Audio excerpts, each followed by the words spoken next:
ఫిరాయింపుల కేసుపై విచారణ వాయిదా పడింది. ఏప్రిల్ 2కు వాయిదా వేస్తూ సుప్రీంకోర్టు తీర్పునిచ్చింది. తదుపరి విచారణలో ప్రతివాదుల వాదనలు వినేటువంటి అవకాశం ఉంది. కౌశిక్ రెడ్డి తరఫున లాయర్ సుందరం, కేటీఆర్ తరఫున లాయర్ శేషాద్రి నాయుడు వాదనలు వినిపించారు.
ఎమ్మెల్యేల ఫిరాయింపుల కేసుపై విచారణ వాయిదా పడింది. ఏప్రిల్ 2కి వాయిదా వేస్తూ సుప్రీంకోర్టు తీర్పునిచ్చింది. తదుపరి విచారణలో ప్రతివాదుల వాదనలు వినేటువంటి అవకాశం ఉంది.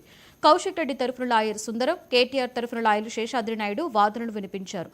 ఇక ఇదే అంశంపై మరింత సమాచారాన్ని మా input editor Naveen studio room నుంచి లైవ్లో అందిస్తారు. నవీన్, చెప్పండి, ఎమ్మెల్యేల ఫిరాయింపుల కేసుపై విచారణ వాయిదా పడినట్లుగా తెలుస్తుంది. ఏంటి దీని మీద పూర్తి సమాచారం? పార్టీ మారినటువంటి ఎమ్మెల్యేలపై అనర్హత వేటు వేయాలని చెప్పేసి కూడా ఇప్పటికే బీఆర్ఎస్ పార్టీకి సంబంధించినటువంటి ఎమ్మెల్యేలు సుప్రీంకోర్టుని కూడా ఆశ్రయించడం జరిగింది. ఈరోజు సుప్రీంకోర్టులో దాదాపు గంటన్నర పాటు కూడా ఈ యొక్క వాదనలు కూడా కొనసాగినటువంటి పరిస్థితి నెలకొంది. ఇక కౌశిక్ రెడ్డి తరఫున సుందరం వారు కూడా ఆ సీనియర్ న్యాయవాది, వారు ఈ అంశాలపై కూడా వారు సుప్రీంకోర్టులో కూడా వాదన కూడా వినిపించారు.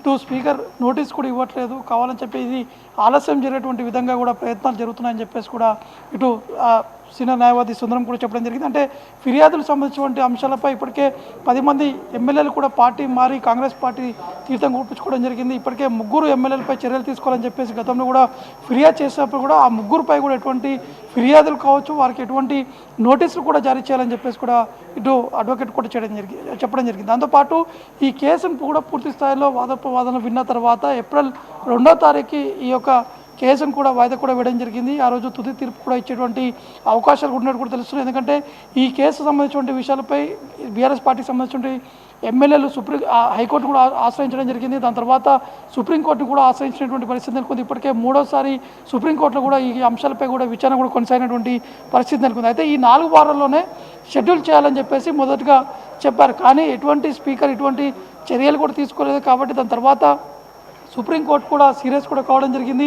ఎందుకు ఆలస్యం జరుగుతుంది, దీనిపై వివరణ కూడా ఇవ్వాలని చెప్పేసి కూడా ఇటు నోటీస్ కూడా ఇచ్చినటువంటి పరిస్థితి నెలకొంది. కానీ ఇప్పటి వరకు ఆ నోటీసులు దీనికి సంబంధించిన ఎమ్మెల్యేలు ఎందుకు స్పందించట్లేదు, కేవలం 2-3 మాత్రమే ఈ నోటీసులపై కూడా స్పందించారు, మిగతా ఎమ్మెల్యేలు ఎందుకు స్పందించలేదని చెప్పేసి కూడా సుప్రీంకోర్టు కూడా సీరియస్గా కూడా ఈ అంశాన్ని కూడా ప్రస్తావించడం జరిగింది. దాంతోపాటు ఈరోజు జరిగినటువంటి వాదనలో మాత్రం గతంలో జరిగినటువంటి వాదన కూడా చూసుకుంటే చాలా సీరియస్గానే ఈ యొక్క వాదోపవాదన కూడా కొనసాగినట్టు కూడా మనకి స్పష్టంగా అర్థమవుతుంది. ఎట్టి పరిస్థితుల్లో 2వ తారీఖున దీనికి సంబంధించినటువంటి తుది తీర్పు కూడా వచ్చేటువంటి అవకాశం కనిపిస్తుంది. అంటే సుందరం అంటే కౌశిక్ రెడ్డి తరఫున వాదించినటువంటి సుందరం అడ్వకేట్ మాత్రం వారు స్పష్టంగా కూడా చెప్పారు, బీఆర్ఎస్ పార్టీలో ఎమ్మెల్యే గెలిచి కాంగ్రెస్ పార్టీ నుంచి లోక్సభ ఎన్నికల్లో కూడా వారు పోటీ చేశారు, వారిపై కూడా ఎటువంటి చర్యలు కూడా తీసుకోవట్లేదని చెప్పేసి కూడా వారు ఈ అంశాన్ని కూడా ప్రస్తావించారు. కాబట్టి వచ్చే నెల 2వ తారీఖున ఈ పార్టీ ఫిరాయింపులకు సంబంధించిన ఎమ్మెల్యేలపై కూడా ఒక తుది తీర్పు కూడా వచ్చేటువంటి అవకాశాలు కనిపిస్తున్నాయి. రైట్.